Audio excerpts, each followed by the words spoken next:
I'm Jamie Colby, and right now I'm driving on the outskirts of Colorado Springs, Colorado. I'm looking for the turnoff to a strange inheritance, which includes, believe me, one of the most unique collections. And my marker?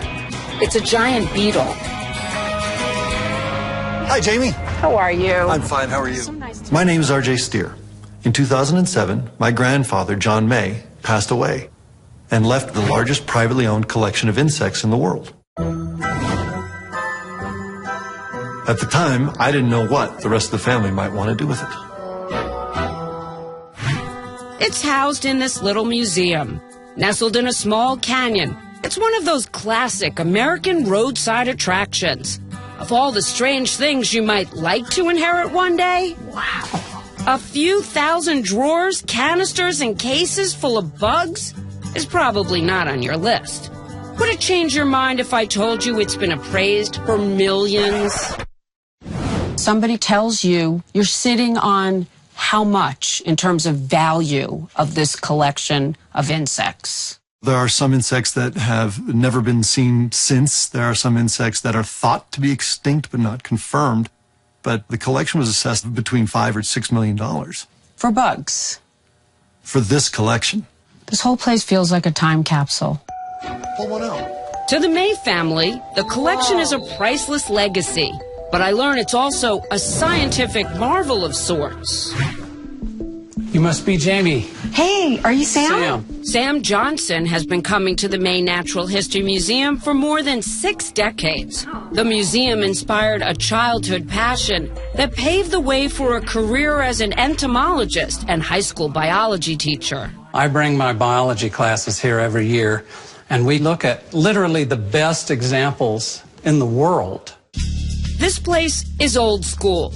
Wooden display cases with gooseneck lamps, the handwritten descriptions, and a collection that includes many insect species that have never been seen again. I've never seen so many insects. Each carries with it this incredible story about its niche in its environment. Have we spanned the globe here? Oh, absolutely. It's from everywhere. The story behind this collection is almost as spine-tingling as this spider, which happens to be where the tale begins. It was captured by the original benefactor of this strange inheritance in 1903.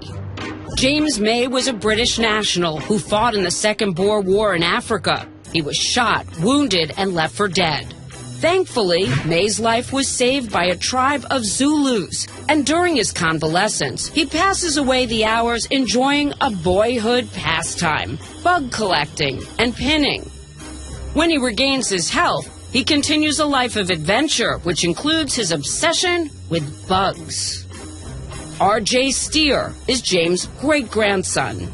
He immigrated to Canada, which was still part of the British Crown at the time, and worked as a park ranger in Manitoba and hunted big game and also continued to avidly collect. James gets married and has 3 sons, only one of whom, John, born in 1915, shares James' love for bugs. Carla Harris is John May's daughter. He went on trips with his father collecting around Canada. He certainly supported his father that way and loved the collection. When the Great Depression hits, James loses his job as a park ranger and money is tight. But his teenage son, John, who, unlike his father, has a head for business, figures out how to turn Dad's unusual hobby into a money-making venture. As a traveling bug exhibit. John May learned how to create airtight wooden display cases from an old German cabinet maker and the practical realities of traveling with a collection. By 1930, the entire family hits the road in both Canada and the U.S. with their traveling displays of bugs, all fronted by 15-year-old John May. He was a teenager, and he had grown men working for him. There's a whole group of men who were working as roustabouts, and they were destitute. So he helped a lot of people along the way, and he also intrigued a lot of people with this collection. He wanted it to be interesting to the general public, and I really think he did a good job of it. By 1936, John starts his own family with wife Vicki, and before you know it, their 3 daughters join the entourage as they bounce from fairground to exhibition hall, with many of their shows drawing standing room only crowds. I remember Topeka, Kansas a lot, and Des Moines, Iowa. Those were big fairs. We went to expositions for Madison Square Garden. We were in Rockefeller Center. While John focuses on expanding their traveling show, his father James collects more specimens, often by trading them through the mail. Insect collectors of the time relied heavily on missionaries in Borneo, or maybe the local postmaster in the middle of Africa somewhere, and they just swap specimens. And so it goes through the Depression. But by the early 1940s, after more than a decade of living like nomads, the May clan is ready to settle down, John and Vicki in particular. Whenever we were at a fair, my mom, she'd have to find water spigots and haul buckets of water to wash our clothes.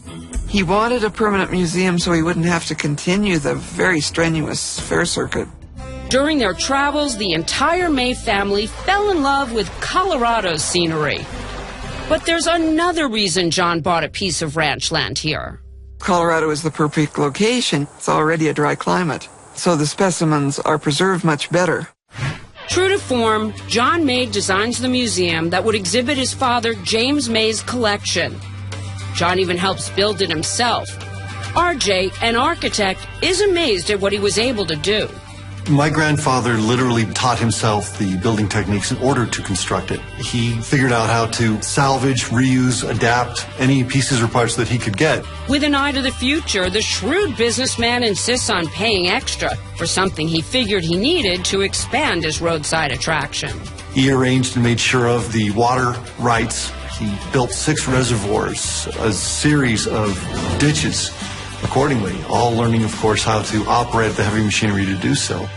On May 1st, 1952, the May Natural History Museum opens its doors. The May family is finally home, only to lose their master bug collector when he dies in 1956 at the age of 72. We probably have somewhere in the neighborhood of 100,000 specimens. And more or less my great-grandfather's legacy is that he is the one who collected essentially all of it. The future of this strange inheritance is in the hands of John May, who has even bigger plans for it. Those plans include the biggest name in theme parks. Walt Disney wanted to buy the collection. That's